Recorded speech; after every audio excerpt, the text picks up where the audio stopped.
This is the GIS News for Tuesday, September 24th, 2024. I am Rakisha St. Louis. In the headlines, government anticipates temporary suspension of public debt target, and Cabinet approves extension of job stimulus program to support job creation and business growth. We'll have details to these stories and more when we return. It is culturally oriented, so there are things that in the environment they could identify with. If you have a child that cannot read well. Welcome back.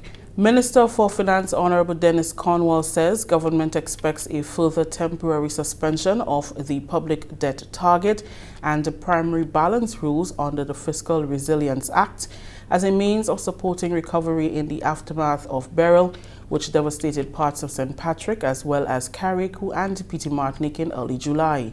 Speaking at the start of the 2025 budget retreat on Tuesday morning, Minister Cornwall said the extension will be necessary as recovery and reconstruction efforts accelerate. The retreat is a main part of the National Budget Preparation Calendar and follows approval by the Cabinet of Grenada of the Medium-Term Fiscal Framework.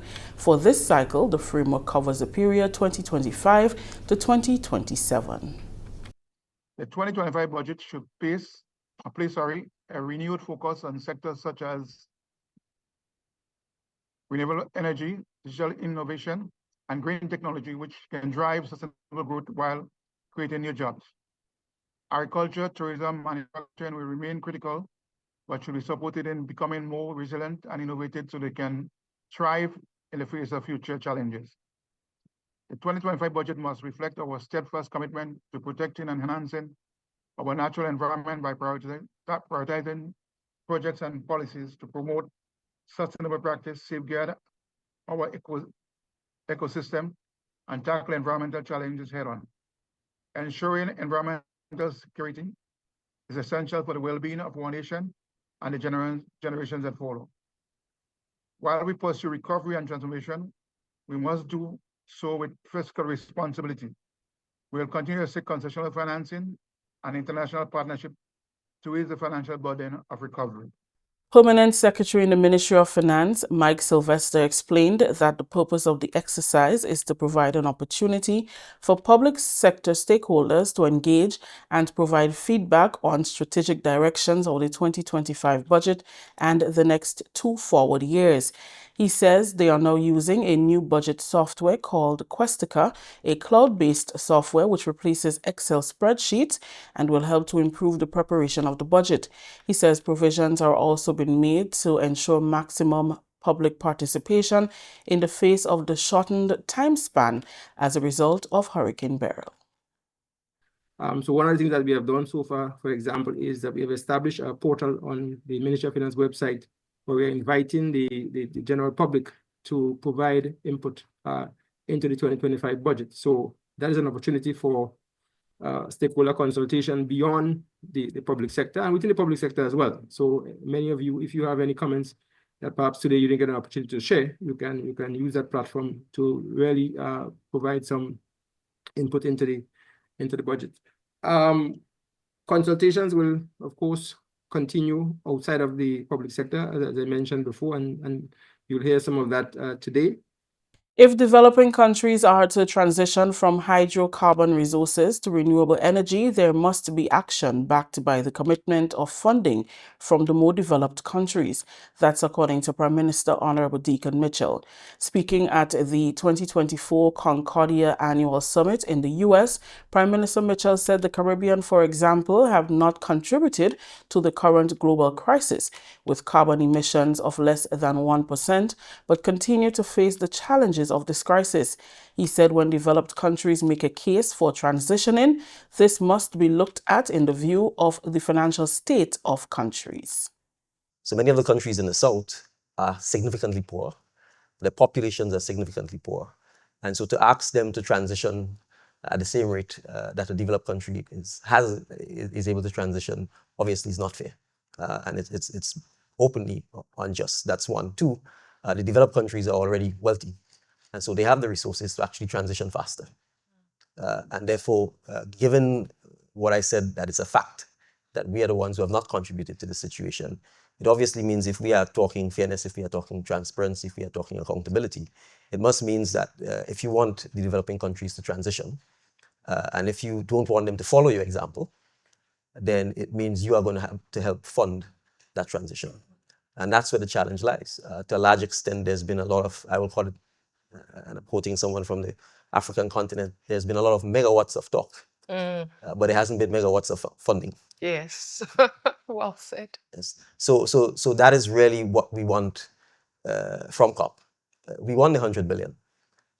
To some extent, I'm not interested in another pledge. And I don't mean to openly disagree with His Excellency. But if you're going to quantify another pledge and we haven't received that which was pledged before, then the credibility of the process is going to be called into question, and it becomes more difficult to achieve and to keep people believing that we're going to find success.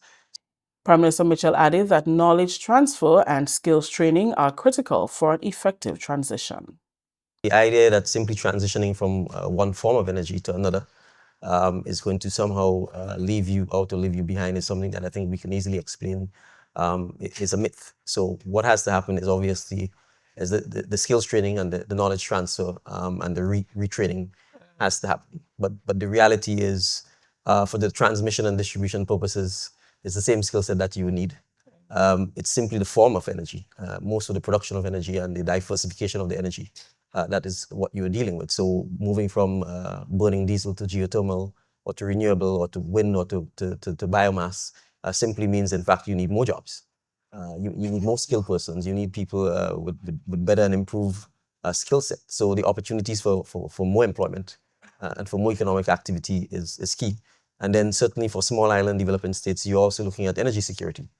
And you're looking at energy reliability and ultimately, hopefully, cheaper energy. If you have all of those in the mix, it means you have a growing economy and an opportunity for more jobs and for more sustained growth. So I think we can easily debunk the myth that somehow you'll be putting people out of work. I think all of the indicators show the contrary. What really is the challenge is getting the financing to make those investments, both in terms of the technology, the infrastructure, and ultimately upskilling or reskilling the persons or attracting new persons to work in those fields. The annual Concordia is the leading public-private sector convener with the annual summit, one of the most important global gatherings of C-suite executives, heads of state, government officials, non-profit leaders, and entrepreneurs. The government of Grenada has approved the extension of its jobs stimulus program for a further 6 months from 1st July 2024 to December 31st, 2024. The extended program will offer significant relief from the payment of duties and taxes aimed at creating jobs and stimulating business activities across various economic sectors. The job stimulus program provides a 50% exemption from the payment of common external tariff and value-added tax for non-priority sector projects not eligible for incentive support under the existing incentive regime. Exempted items include building materials, equipment, fixtures, furnishings, networking elements, computer hardware and software, machinery, heavy-duty equipment, and capital goods subject to customs duties.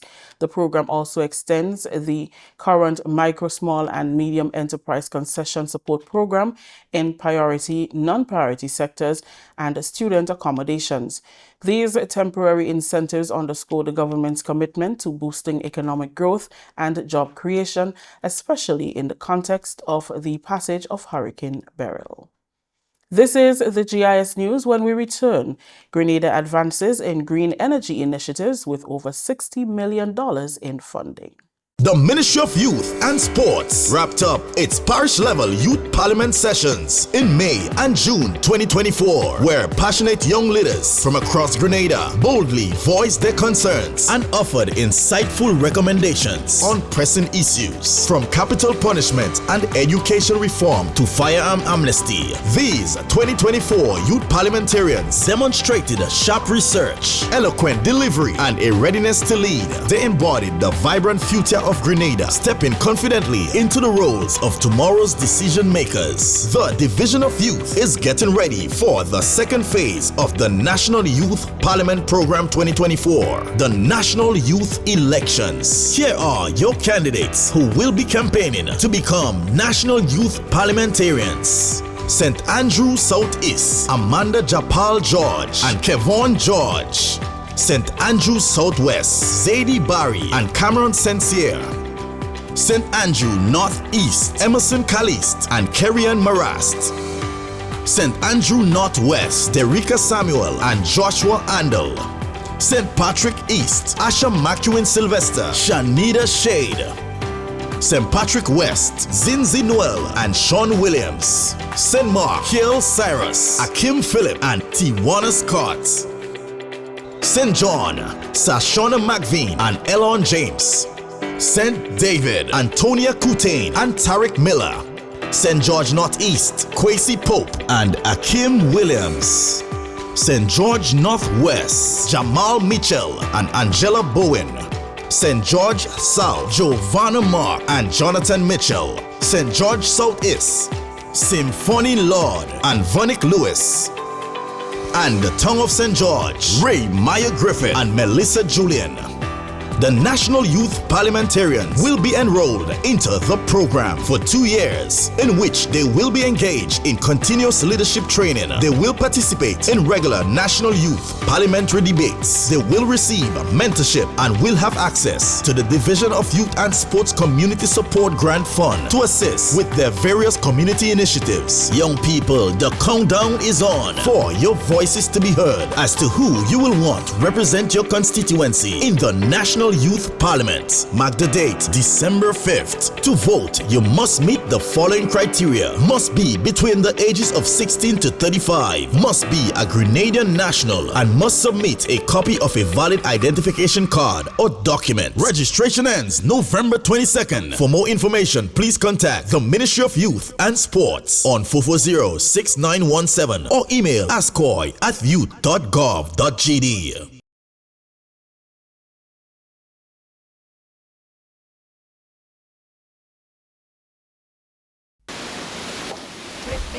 Hurricane, prepare for hurricane. Make sure you have your radio and your batteries too. Waterproof flashlight candles will do. Tin stuff, garbage bag, first aid kit.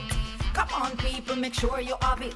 Clean water in a container and a hurricane plan. Hear me no man. Hurricane damage is beyond your control. Surviving the aftermath is up to you. Have a hurricane plan. It can save your life and your family too. Prepare for hurricane, your hair, prepare for hurricane. Welcome back. Grenada is set to receive a total of $61.8 million in funding through the Caribbean Efficient and Green Energy Buildings project, marking a significant step forward for Grenada's energy transition as part of a joint pre-appraisal mission for the project. This came to fruition after strategic discussions at a joint World Bank CDB mission, which concluded last Friday, following meetings with Prime Minister Honorable Deacon Mitchell, representatives from the Ministries of Finance, Climate Resilience, and the Public Utilities Regulatory Commission. US $44.3 million of the fund will come from the World Bank, US $8.5 million from the Clean Technology Fund, and US $9 million from the Caribbean Development Bank. The funds will support a wide range of initiatives, including the implementation of energy-efficient measures in public facilities, deployment of battery storage systems to enhance energy reliability, and the development of renewable energy sources, such as solar power at utility scale. The project is designed to promote energy efficiency and renewable energy in public buildings and facilities, while enabling utility-scale solar projects and grid resilience. Prime Minister Honorable Deacon Mitchell emphasized the importance of this initiative for Grenada's future. He said with this investment, Grenada seeks to lead by example in the Caribbean, ensuring energy independence, reducing carbon emissions, and fostering resilience to climate impacts. The project represents a pivotal moment in Grenada's energy policy, aligning with the nation's broader goals under the National Sustainable Development Plan 2020 to 2035, which focuses on creating a climate-resilient, energy-efficient, and low-carbon economy. Once fully implemented, the Caribbean Efficient and Green Energy Buildings project will mark a turning point in Grenada's efforts to modernize its energy infrastructure and achieve its climate resilience goals. Resident British Commissioner Victor Clark encourages Grenadians interested in studying in the United Kingdom to take advantage of the 2025 vgh'n Scholarship Program. The program targets emerging leaders from all over the world to pursue a one-year master's degree. Individuals who have passion, ideas, and influence to provide the solutions and leadership to inspire positive change in their communities and countries are eligible for the scholarship. The vgh'n Scholarship Program is fully funded by the UK government. What we're really aiming for is to attract students and scholars who are passionate about creating positive change in their home country. So in this case, Grenada. What we really want is people who are, good at building relationships, resilient, determined, and have clear long-term plans and objectives of how they want to make Grenada a better place. In order to qualify as a citizen of Grenada, you need to have an undergraduate degree already, and you need to have at least 2 years work experience, ideally related to the area of study that you wish to undertake in the UK. And you have to have not been in receipt of any previous UK government funded study. But that's it. Those are the only requirements, and we encourage applications from a broad selection of kind of people across all areas, as long as you're able to kind of make an argument and a case as to why your area of study is important for Grenada and how it can help you help Grenada, then the process is open to you. Zoe Hagley is a 2016 scholarship recipient who pursued a master's in development management at the London School of Economics. She said although the application process may appear to be lengthy, the experience is one in a lifetime. The process at face value could seem like it is a lot, but it really isn't when you plan ahead and you actually take the time to, really curate your story in the application.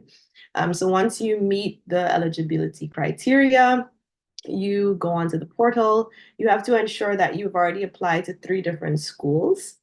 And then you have to do the cheapening application. That includes some essays. And as Mr. Clark said, they're looking for leaders and they're looking for people who will contribute to society, particularly in Grenada. So they want you to express that in your essays. And then, of course, references. You have to have your degrees and everything uploaded. So it's not pretty different to if you were to just apply to a school. It's kind of like the same thing with the essays and statements and that kind of stuff. But you want to make sure that you really put the thought into it so that your essays do represent your intention to come back to Grenada and make a difference. Cheapening allowed me to just focus on my studies. I didn't have to worry about finding a loan for tuition or trying to have to support myself. I could just focus on my education and the experience of being in the UK. The great thing about cheapening is they bring people from all around the world to the UK. So you get to meet people from countries I maybe had just heard of once. And I was able to meet them and get to know their stories.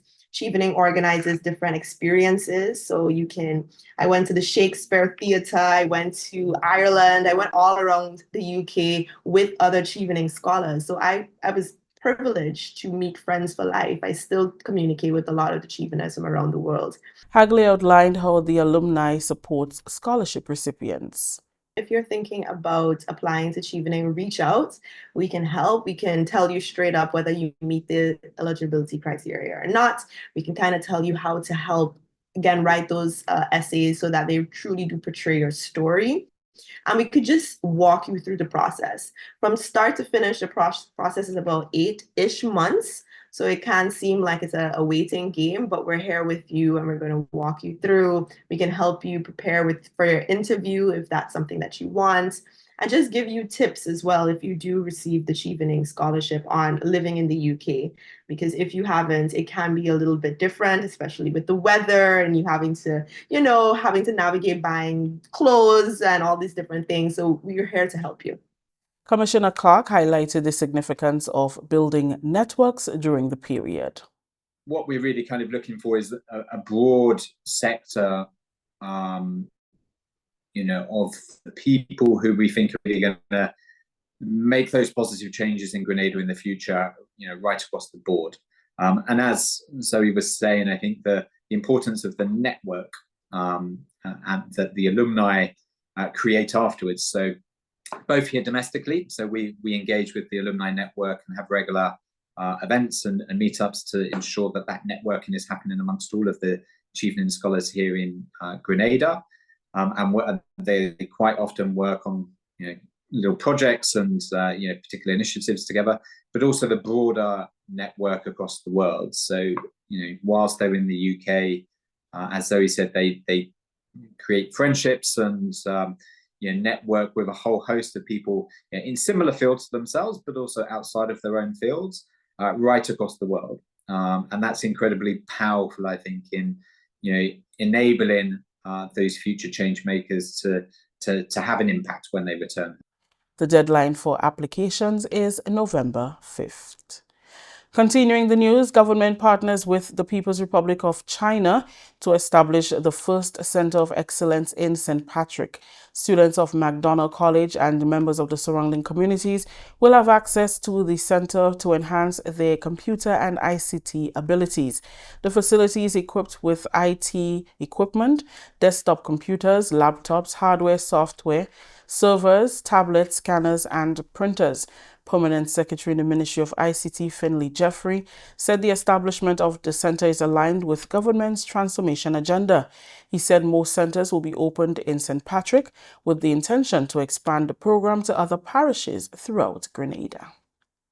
How this center will work is that you have, and there's a lot of equipment. I mean, laptop, desktops, high-end tablets for gaming and what have you, because we're looking futuristically. And how it will work is that during the day, the students will use the labs. And then the labs will be open during the evening time for the ordinary citizens. Now, in the Ministry of ICT, we have a project known as DG4R, Digital Governance for Resilience Project. And digital literacy, digital training is an important component of it. All right? We intend to train just as how the revolution had it with CP. Well, this is digital CP. So we are leaving nobody untouched, really. From the oldest citizen can go in, and we have already started doing the paperwork, the groundwork, in order to mobilize people from the communities so they can go into the communities in a structured way to learn how to use the computer.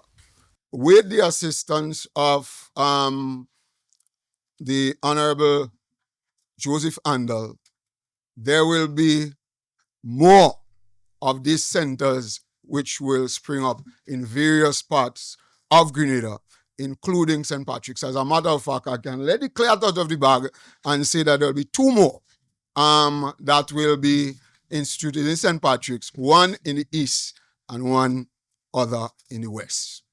Chinese Ambassador His Excellency Wei Hongsheng said he is happy China can support Grenada's journey to digital enhancement. The ICT play a very one of the pivotal role, I think, in economic development in this modern society. I think so. I think this center is also very important. So we are happy, and we have honor to donate this equipment to these ICT centers, and we are happy to be part of your effort. I think I'm sure this center will not only serve the college, but also will serve the local community and the people to access to internet to know more about China, to know more about the world. Parliamentary Representative for St. Patrick West, Honorable Joseph Andel, said government continues to make huge investments in digitization. He encouraged students and residents who will use the equipment and the facility to take advantage of the opportunity. We're living in a world where everything is done from a small screen, and the screens get smaller and smaller. Therefore, we cannot afford to let our people fall behind.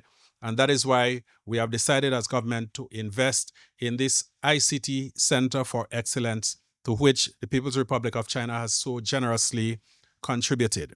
Students of McDonald College, students and staff, and the surrounding communities, particularly Mali, Sotez, Lamour, and La Fortune, I wish to say a big thank you to Ambassador Wei Hongqian, the staff of the Embassy of the People's Republic of China, as well as the government and people of the People's Republic of China. I wish also to give a very big thank you to P.S. Finley, Scholar Jeffrey. He has been very instrumental in preparing the project proposal and ensuring that everything came to fruition in a timely manner. We trust that the equipment will be well cared for and that the communities and the school will make maximum use of them. Principal Carl Andel commended the government and people of China for the donation.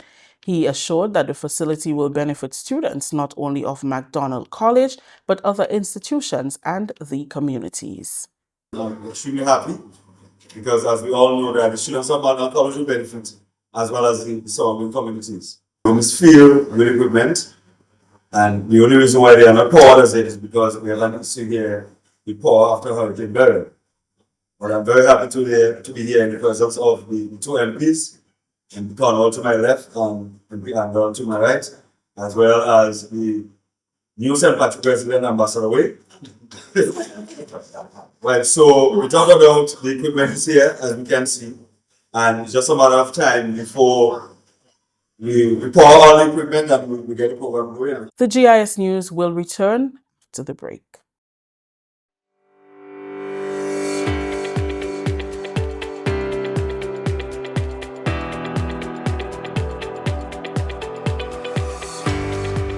Are you a member of a youth-led organization in Grenada? Are you ready to take your community, youth, or sports organization to the next level? Then this video is for you. Community-based organizations are the backbone of our communities and parishes. They nurture our future leaders, preserve the heritage of Grenada, and enrich our social fabric. Sadly, there has been a significant decrease in the number of community youth-led and other organizations in our communities. Additionally, the existing organizations often face several challenges that hinder them from achieving their goals. That is why the Division of Youth has designed two-day workshops designed exclusively for executive members of community youth-led organizations or other youth leaders in Grenada. These workshops will focus on building the capacity of organizations by enhancing their leadership skills, planning and execution, mobilization, financial management, and monitoring and evaluation. But wait, there's more. The Ministry of Youth is excited to introduce the Community Grant Fund, a fantastic opportunity for organizations to access additional resources to help with their community development initiative. The workshops will take place on October 12th and 13th at the Grenada Youth and Cultural Center, St. George, and November 9th and 10th at the St. Martin Retreat Center, Mount St. Albans, St. Andrew. For more information, please visit our Facebook page at the Ministry of Youth and Sports and follow us on Instagram at MOYGND473. youth leaders, community groups. Take this opportunity. Don't miss out on it. See you there.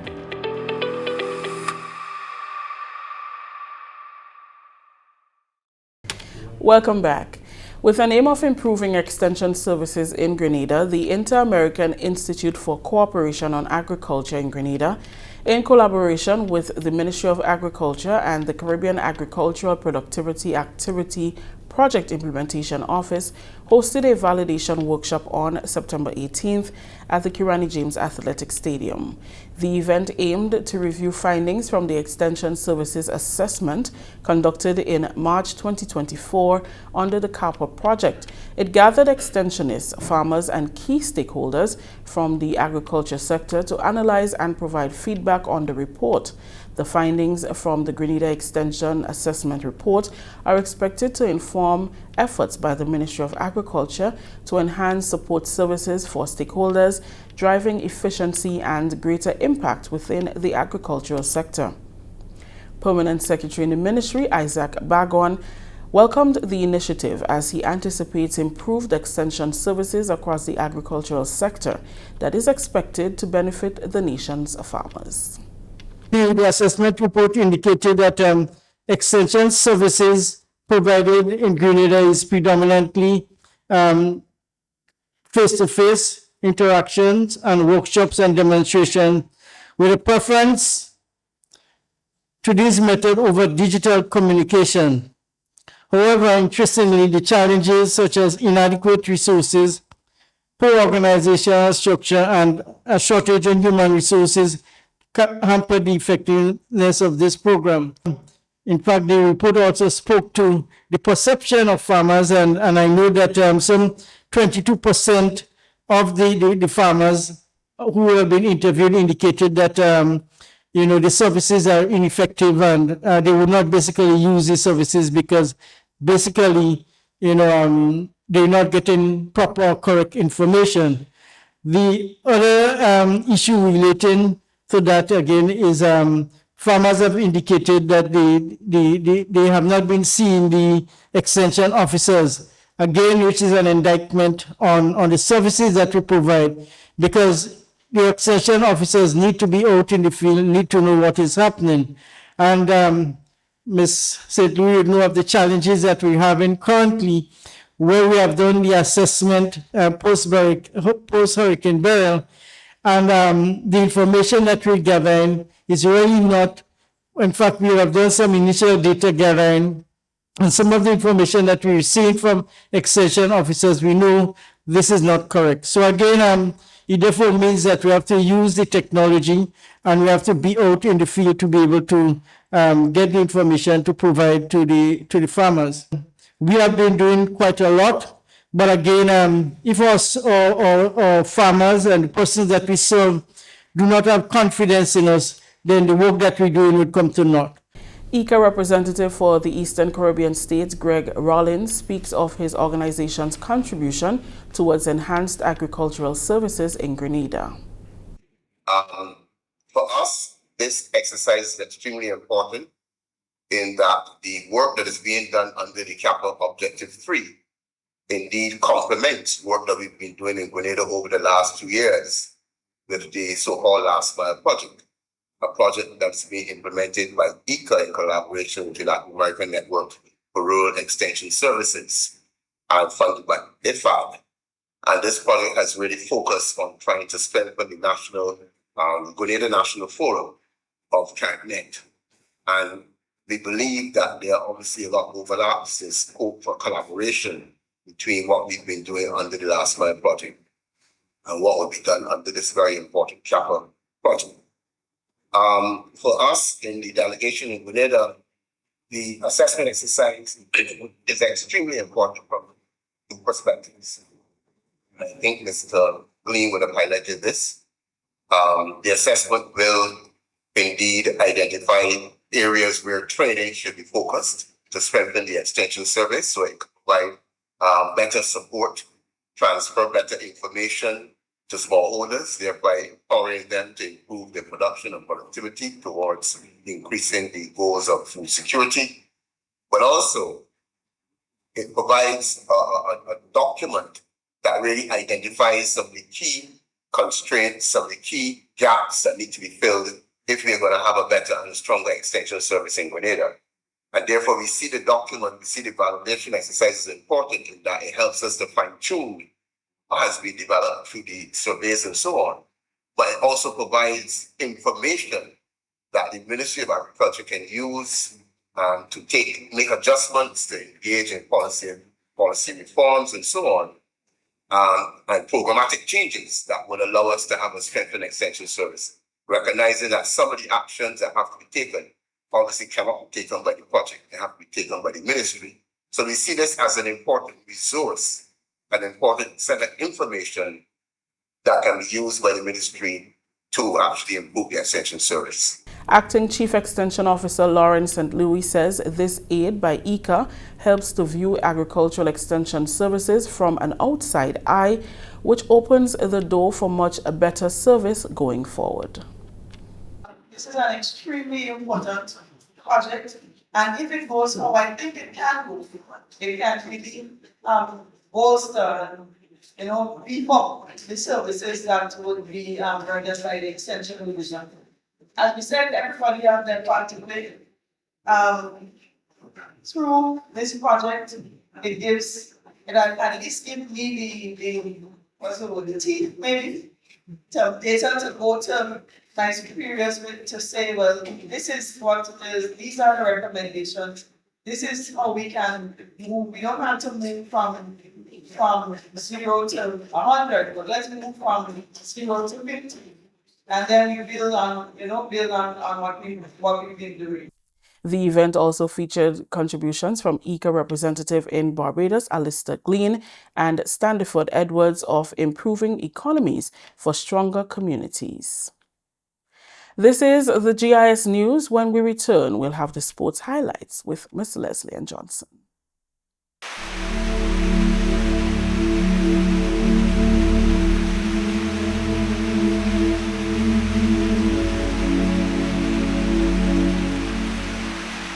Well, at this time of the year, we do expect rainfall events because we will be affected by systems such as tropical wave passing through. We will have the presence of the ITCZ in our area, and we might even have tropical cyclones, whether it's depression or storm. Okay? So what we would expect is we will have big rain events. Okay? No matter how dry or wet the season is, we are going to have big rain events.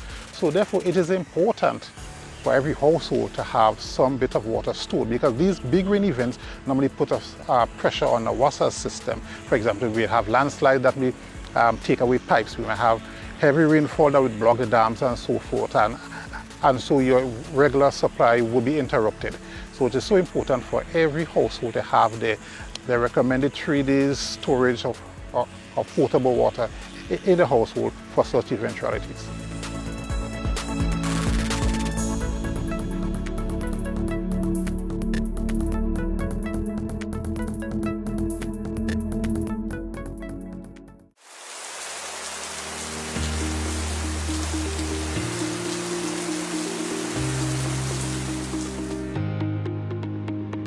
For climate change, what is Grenada going to experience? Going to experience water shortage. It's going to experience, particularly after storm hurricanes, the water system is going to break down, and you will need water in between. Rainwater harvesting could help. So rainwater harvesting is not only about getting water for drinking and for use. It is also about minimizing flooding and flood control.